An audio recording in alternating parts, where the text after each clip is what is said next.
Bom dia! Feliz sábado para você! Hoje, em nossa jornada do ano bíblico, estudaremos o resumo de Deuteronômio, capítulos 16, 17, 18, 19 e 20. As três principais festas de Israel, apesar de instituídas pelo Senhor para seu povo, eram festas que incluíam a participação dos estrangeiros. A Páscoa celebrava a libertação de Israel do cativeiro egípcio. Como servos e estrangeiros que foram, os filhos de Israel deveriam lembrar de como haviam saído da terra do Egito à noite, apressadamente, e acolher o estrangeiro que no meio deles habitasse. Eram cerimônias festivas, mas também solenes e de um valioso significado. São símbolos da trajetória vitoriosa de Jesus, da vitória final do seu povo em todos os tempos da história da humanidade. Sabemos que Jesus é o Cordeiro Pascual e que sua vida, morte e ressurreição nos comprou o direito de participarmos com ele de sua vitória. Vencerão também os chamados, eleitos e fiéis que se acham com ele. Apocalipse 17, verso 14.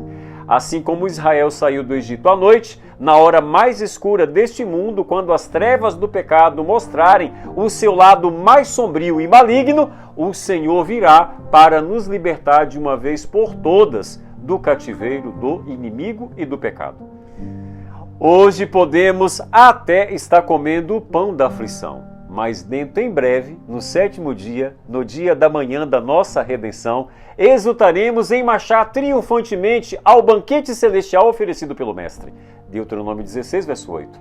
Moisés continua seu discurso ao povo, dando-lhes leis específicas a respeito do governo da nação. Deuteronômio 16, verso 18, até 17, verso 13.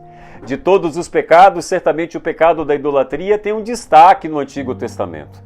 Rodeada de nações pagãs, a nação de Israel precisava obedecer às instruções do Senhor a fim de se manter protegida deste mal.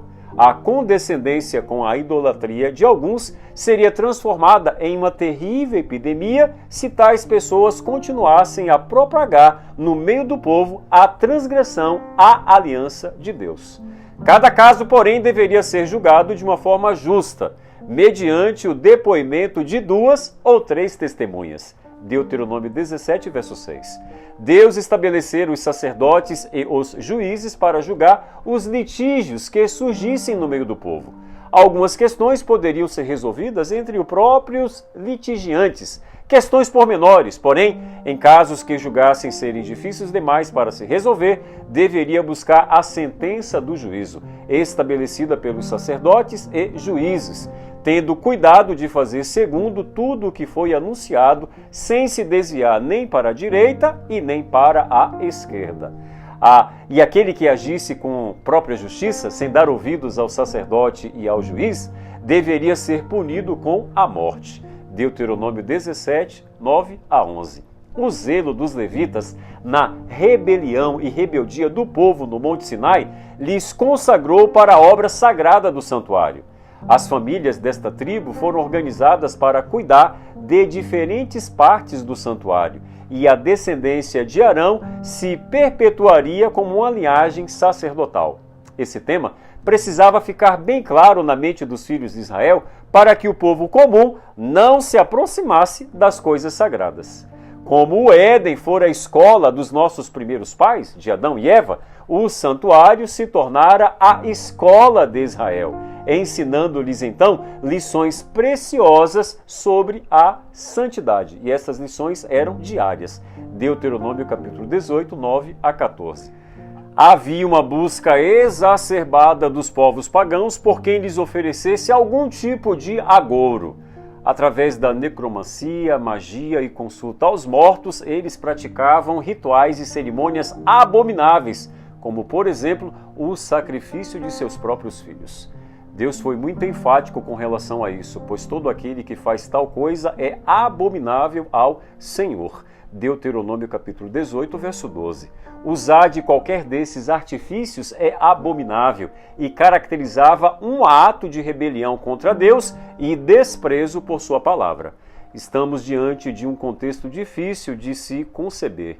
partindo do princípio de que Deus é amor, 1 João 4, verso 8, um dos maiores questionamentos de muitos tem sido justamente esse. Se Deus é amor, como explicar os seus atos no Antigo Testamento? Como harmonizar esse Deus com Jesus e as suas obras no Novo Testamento?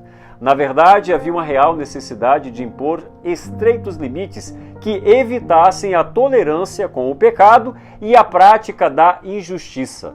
Uma urgência de instruir o povo prestes a cruzar as fronteiras de Canaã. As cidades de refúgio eram uma irrefutável representação da misericórdia, justiça e amor de Deus.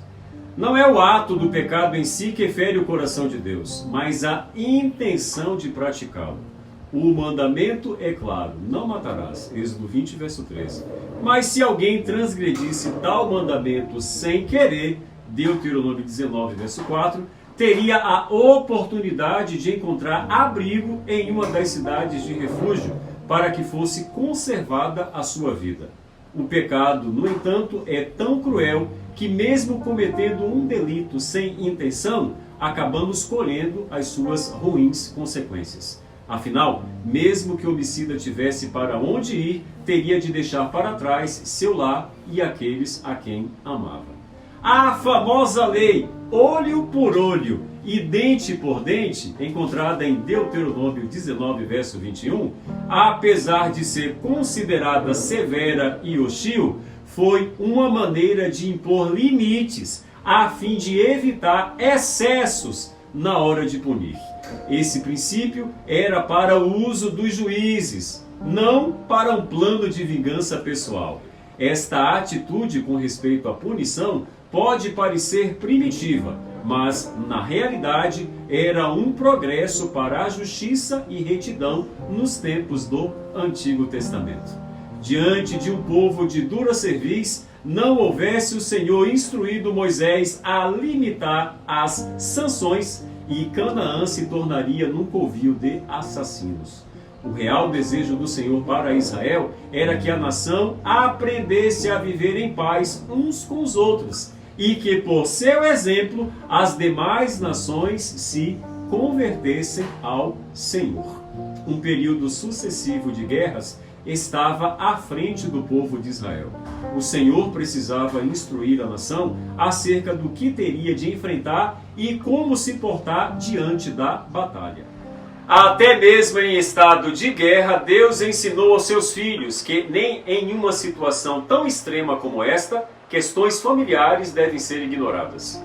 O originador da família admitiu exceções no alistamento militar a fim de preservar a harmonia e preservação do lar de cada filho de seu povo. De igual forma, o Senhor também manifestou seu desejo pela paz entre as nações ao declarar: quando aproximares de alguma cidade para pelejar contra ela, ofereça-lhe a paz. Deuteronômio 20, verso 10. A guerra, portanto, era uma última opção. E mesmo a servidão da nação que aceitasse o acordo de paz seria beneficiada pelas leis criadas para o bem-estar dos servos, oportunizando a Israel tratá-los de forma como gostariam de ter sido tratados quando eles foram escravos lá no Egito. O primeiro porta-voz de guerra seria o sacerdote, que dirigiria ao povo palavras de ânimo, de incentivo e bênçãos. Logo após, falariam ao povo os oficiais da nação, declarando as exceções quanto ao alistamento dos exércitos de Israel e designando aos capitães dos exércitos para a dianteira do povo. Deuteronômio 20, verso 9. Contudo, o acordo de paz não teria validade quanto aos povos que habitavam em Canaã. Misericórdia, Senhor. Que eu e você possamos seguir e colocar em prática as instruções que nós estamos aprendendo com a leitura da Palavra de Deus nessa jornada, que com certeza tem sido uma bênção para a minha vida e eu quero acreditar que esteja sendo uma bênção para a sua vida também. Que possamos colocar em prática esses princípios que estamos aprendendo com a leitura da Bíblia em nossa vida. Que Deus te abençoe!